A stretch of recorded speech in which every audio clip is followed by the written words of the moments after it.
بسم الله والصلاة والسلام على رسول الله. ازيكم يا حبايب قلبي؟ عاملين ايه؟ يا رب تكونوا في اتم صحة وفي احسن حال. كل سنة وانتم طيبين. رمضان كريم ويا رب ينعاد عليكم بالخير والفرحة والسعادة وتبقى اجمل ايام عليكم يا رب العالمين. ابتدينا اول يوم رمضان اهو يا ولاد، زي ما انتم شايفين كده الزينة والفرحة. كل سنة وانتم طيبين. اول ما صحينا كده اتفرجنا على الزينة، كانت حاجة حلوة يعني. ده الاكل ده كان فطارنا النهارده. حبيت اوريكم الفطار عشان ايه ندي لبعض افكار كده، عشان اللي تبقى محتارة على الاكل تعرف هتطبخ ايه النهاردة، وناخد من بعض افكار كده. وانتوا كمان اكتبوا لي في التعليقات إيه افكار للاكل يعني. هنبتدي بقى ونسمي الله كده ونصلي على رسول الله. ابتديت اليوم يا ولاد. طبعا اول يوم رمضان. صحيت الصبح زي ما انتوا شايفين كده، كانت حوالي الساعة 6:30 7:45 حاجة كده يعني. إيه رحت بقى الغيط عشان اشوف المهام الادارية اللي انا بعملها في الغيط كل يوم. حبيت بقى افرجكم على الكرنب يا ولاد، يلا اللي عايز يحجز الكرنب. بصوا حاجة اخر حلاوة. طبعا الكرنب خلاص كبر اهوت، انتوا كنتوا شايفينه من اول ما اتزرع لحد دلوقتي. كبر وبقى زي الفل اهو. إيه يعني اسبوع كده ويلف كله ان شاء الله. زي ما انتوا شايفين هو بيبتدي يلف. إيه فاسبوع كده ان شاء الله ولا حاجة، وبعدين نبتدي ان احنا ايه نحشي منه بقى وكده. واللي عايز يا ولاد يلا، كل حاجة تحت امركم.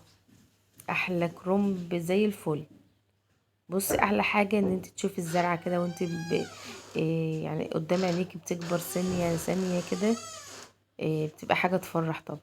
شكل الكرنب حلو قوي، عامل زي الورد البلدي كده. طبعا هنبتدي بقى ان احنا ايه نحشي بقى الايام اللي جايه كلها، ونقضي رمضان كله إيه محشي. بصوا يعني هي كذا واحده كده ابتدت ان هي تلف خالص.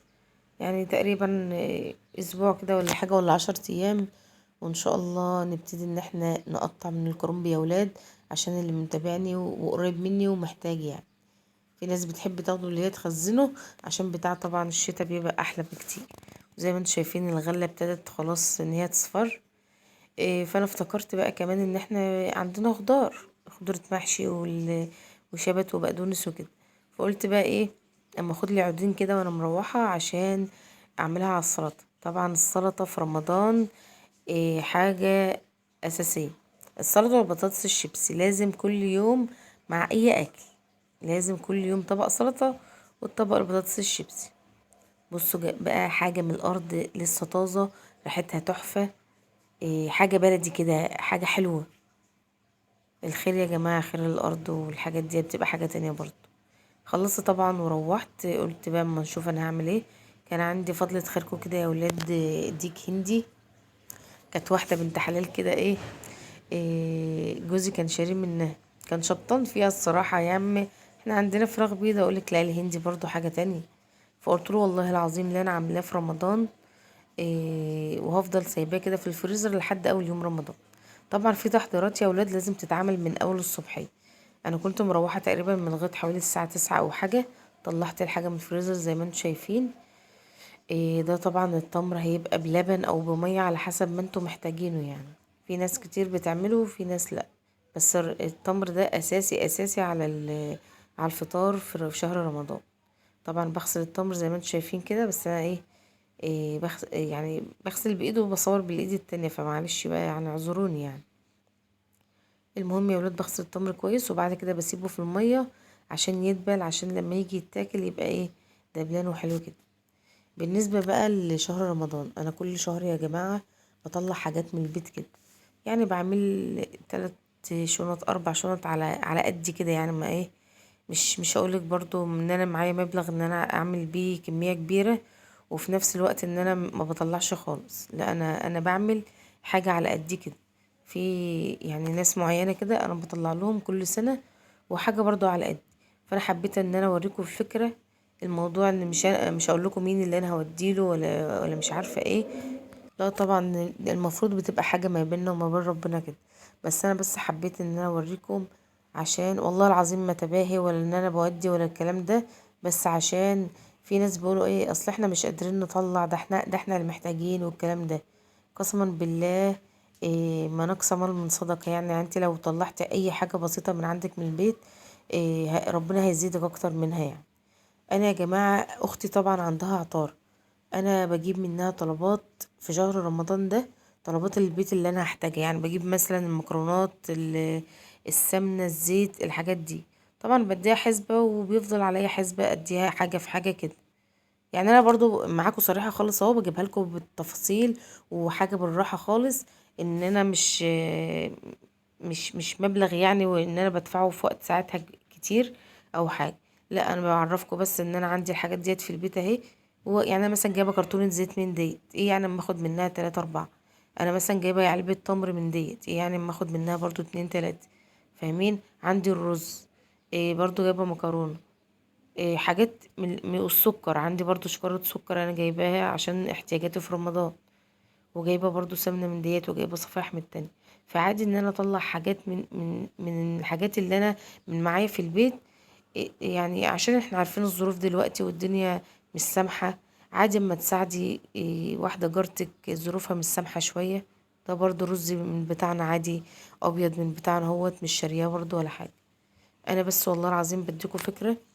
وزي ما انتم شايفين، انا حاطه في كيس سمره، ولا بوري حد انا هدي لمين، ولا حتى في البيت. يعني انا بنتي بتقولي هتودي لمين يا ماما، قلت لها يعني حاجه ما تخصكيش، مش هينفع اتكلم فيها. بس انا بشجعك ان انتي تعملي حاجه زي كده. انتي يا ستي لو هتطلعي نص كيلو رز، على كيس مكرونه، على كيس سمنه، يعني لو ظروفك مش سامحه قوي يعني، بس لازم تطلعي. عشان يعني ربنا بيقول برضو ان احنا يعني نقف جنب الناس ونقف جنب بعضنا. المهم يعني جينا بقى طبعا كنت خلصت الاكياس ديت، وخلصت الحاجه اللي انا قلت لكم عليها، ان انا اطلع الحاجه من الفريزر وكده. صليت الظهر، وبعدين ارتحت شويه، وبعد كده قمت الساعه كام، حوالي الساعه 3، ابتديت ان انا احضر برضو الحاجات اللي عايزه تتحضر كده عبال ما العصر يد. طبعا الديك زي ما قلت لكم ديك هندي، وانا مش عارفه هيستوى بدري ولا هياخد سوا كتير ولا هيعمل ايه. فابتدي ان انا يعني احطه على النار بدري. والله استوى بدري يبقى عادي، ما فيهاش حاجه. احمر متاخر، وكمان اسخن الشوربه تاني، ما فيش اي مشكله. خد وقت يبقى انا ما زنقتش نفسي، وفي نفس الوقت قدامي وقت وقدامي براح على بال ما المغرب يد. لان في ناس ساعات بيجوا يزنقوا نفسهم يقولوا لا ده انا هعمل مش هياخد وقت. لا يعني ابتدي بدري. تمام. فخصوصا في الحاجه اللي انت عارفه ان هي بتاخد وقت على البوتاجاز. طبعا عندي ندى ما بترضاش تاكل الفراخ بلدي او الحاجات من ديت. فعندي بانيه في الفريزر برضو زي ما انت شفتوا طلعته. فقلت هتبله، وهعمل منه حتتين تلاتة كده.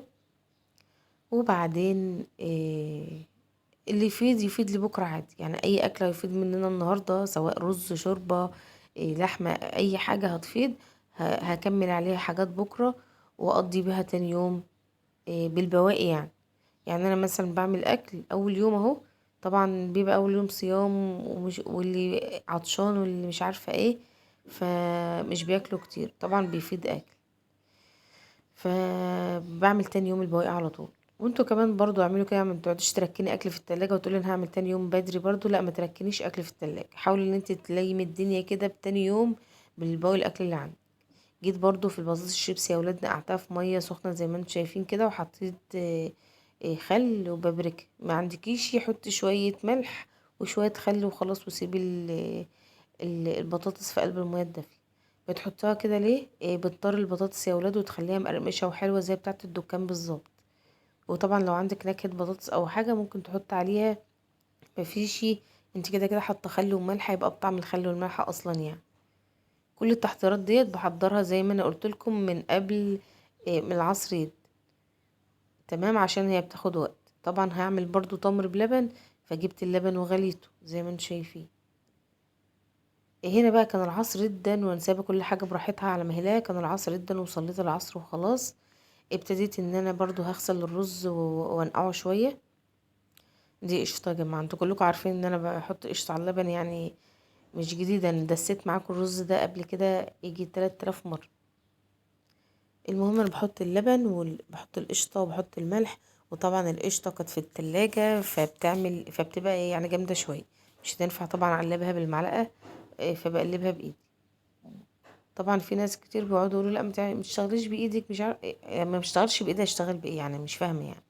وما احبش بقى ان انا تقولوا جوانتي وحوارات. بصوا يا جماعه، موضوع ان الواحده بتقرف من واحده ومش عارفه ايه، انت تقرفي مثلا لو انت يعني انا بعمل بايدي وانت اللي هتاكلي من ايدي، فاهمه؟ انما انت كل واحد وبيعمل بايده هياكل مكان ايده.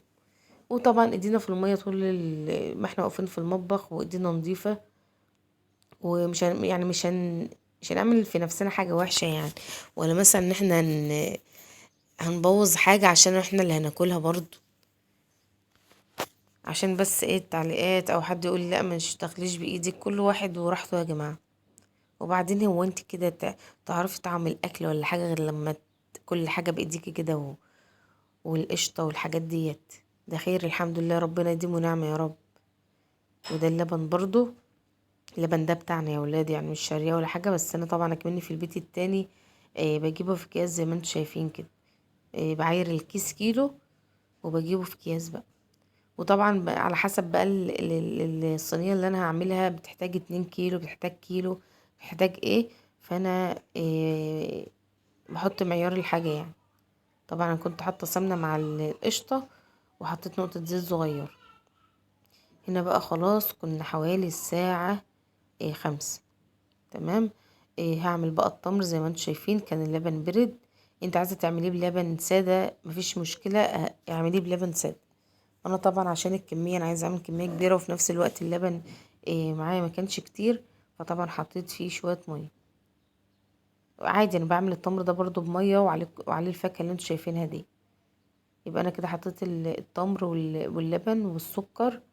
وعايزه تحطي بقى ورقه فانيليا واسمه ايه ده جوز الهند، مفيش اي مشكله. بس انا الولاد ما بيحبوهاش، فما بحبش ان انا احط الجوز الهند دي. عندك بقى اي فاكهه حطيها. حطي انا يعني انا مثلا حاطه جوافه وتفاح وموز. كل واحد بياخد له بقى كوبايه يفطر عليها عشان التمر. التمر اللي بيفطر على التمر برضو سنه يا جماعه. بتبقى احسن حاجه برضو، غير اللي يفطر على ميه، غير اللي يفطر على عسلية، غير اللي يفطر على عصير. فاهمين؟ الكوبايه دي بتبقى حلوه قوي، وبتعوض الولاد برضو. زي ما انتم شايفين بحط الفاكهه كلها، هي تقطعها بقى بالشكل اللي انت حباه يعني. وبحطها بقى في التلاجة عشان تسقع. زي ما قلت لكم انا كنت ببتدي فيها حوالي الساعه 5. لازم يعني في حاجات بتتعمل قبل حاجات كده. تمام. مش مثلا تقوم الصبح تقول لي انا هشتغل عشان ساعة الفطار مش عارفة ايه، او العصرية ببقى ملخومة. مش كل حاجة بتتعمل بدري، ومش كل حاجة تتعمل برضو متأخر. في حاجات بتتعمل قبل حاجات. يعني انا مثلا سايبة السلطة ديت لاخر حاجة لحد ما القرآن يشتغل، انما الحاجات دي تتحط في التلاجة. انما الديك مثلا او الزفر عامة او الفراخ او اي حاجة لازم تتعمل برضو بدري. انا جيت في يوم من الايام والله يا ولاد قعدت اقول ايه ده انا هعمل شويه مكرونه وكفته. فالمهم إيه مش هتاخد وقت يعني. جيت بقى كان المغرب بيدن الساعه 6، قلت انا هبتدي 5. جيت ابتدي لقيت الانبوبه شطبت، واحتست ومش لاقيه انبوبه. طب اجيب انبوبه منين؟ شحت من الجيران. اجي اركب الانبوبه حلقه ومش عايزه تركب. يا خرابي الساعه بقت 5:30 واتاخرت فعلا. فانت لازم تبقي مظبطه حالك، لان احنا في صيام، وهيبقوا متجمعين عشان يفطروا، فمش معقول هيجوا متجمعين وما يلاقوش الفطار جاهز يعني. فزي ما بقولك في حاجات اولويات لازم تتعمل الاول، وتبقي مطمنه ان انت جاهزه للفطار وجاهزه لعمل حاجتك يعني. كده خلاص خلصت التمر، وخلصت التمر هندي اللي هو اساسا اصل رمضان. انا النهارده مش هكتر، هعمل التمر ده التمر بلبن ده، والتمر هندي بس. طبعا فاض تمر من اللبن مفيش مشكله، بكره بقى ابقى اعمل نوع عصير تاني. الرز يا ولاد ما شاء الله الله اكبر، زي ما انتم شايفين كده حاجه اخر حلاوه. الحاجه لما تتكلف برضو يا ولاد غير والله. الحمد لله والله العظيم، على قد ما الفلاحه تعب وارهاق، على قد ما الواحد يعني بياكل لقمه حلوه، والحمد لله الحمد لله ربنا يزيدها نعمه. الخير في البيت الحمد لله. في حاجة معوضة حاجة يعني. البطاطس الشيبسي أهم حاجة يا ولاد، البطاطس الشيبسي العيال بيموتوا فيها في رمضان. ما ينفعش كده يوم يعدي من غير بطاطس شيبسي. غير بصوا بقى بتبقى طريه قوي ازاي، انا بوريكم إيه وهي طريه كده، عكس ما بتعمليها وتقومي على طول حطاها على النار، بتبقى تخينه برضو. انا جبت هنا الفيجيتار وجبت كمان البقسماط، حطيتهم على بعض، يعني بدل ما احط من هنا لهنا، لا انا حطيتهم على بعض اوفر واحسن ويعني تسهيل الامور يعني. البيضه جبت بيضه برضو، حطيت صفار، جبت البيضه حطيت فلفل اسمر. هعمل بقى تبل البانيه. وما بيفكش البانيه يا ولاد، ولا بيفك الطبقه، ولا بيعمل اي حاجه، عشان اللي بيقولك البانيه طبقته بتفك مننا ومش عارفه ايه. انا كده خلاص على القلي اهو، يعني انا بقلي بطاطس، هقلي مثلا دورين بطاطس او 3. عملت الفيجيتار، عملت يعني البانيه هتبله في الفيجيتار وهسيبه لحد ما اخلص البطاطس، يعني مش هيجي كمان 10 دقايق يعني. وبعد كده بحطه في النار واطلعها، تشوفوه دلوقتي الطبقة ماسكة نفسها ومفيش مش سايبة يعني من بعض ولا حاجة. عشان في ناس كتير بيقعدوا يقولوا لي البانيه بيفك من يعني طبقة الفيجيتار ديت بتسيب البانيه كده وتقوم فكة ومش عارفة ايه. انا ما حصلش معايا كده، زي ما انتم شايفين بعمله اهو. واحلى حاجة التتبيلة اللي انا قلت لكم عليها ديت يا ولاد، بتاعت البصل وطماطم وفلفل اسود وشويه ملح، ولو عندك توابل فراخ حطي، ما عندكش خلاص ما فيش اي مشكله. احسن تتبيله للبانيه. الطماطم والبصل بيطروا البانيه زي ما انتم شايفين. هتقعد كمان وقت كتير عم تتحمر. بصراحه البطاطس ديت حلوه قوي. كنت جايباها مسلوقه وخايفه الصراحه ان هي تكون بتتحروق او حاجه. دي توابل برضو بطاطس يا ولاد، حلوه برضو اللي مش عارفها يعني. الرز خلاص طلع وشكل والحمد لله وبقى تمام. جبت بقى صاحبنا الديك دوت وحمرته في الفرن.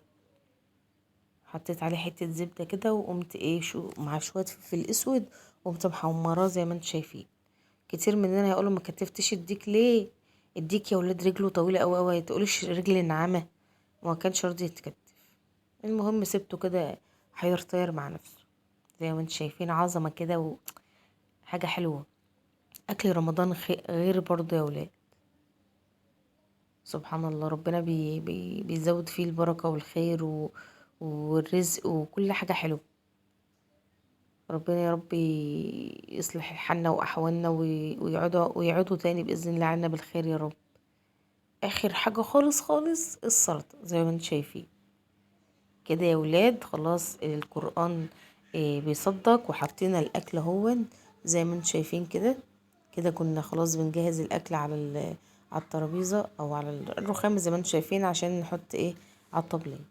وكده كان فطارنا النهاردة زي ما انتم شايفين، وحاجة الحمد لله، ربنا يا رب يديمها نعمة.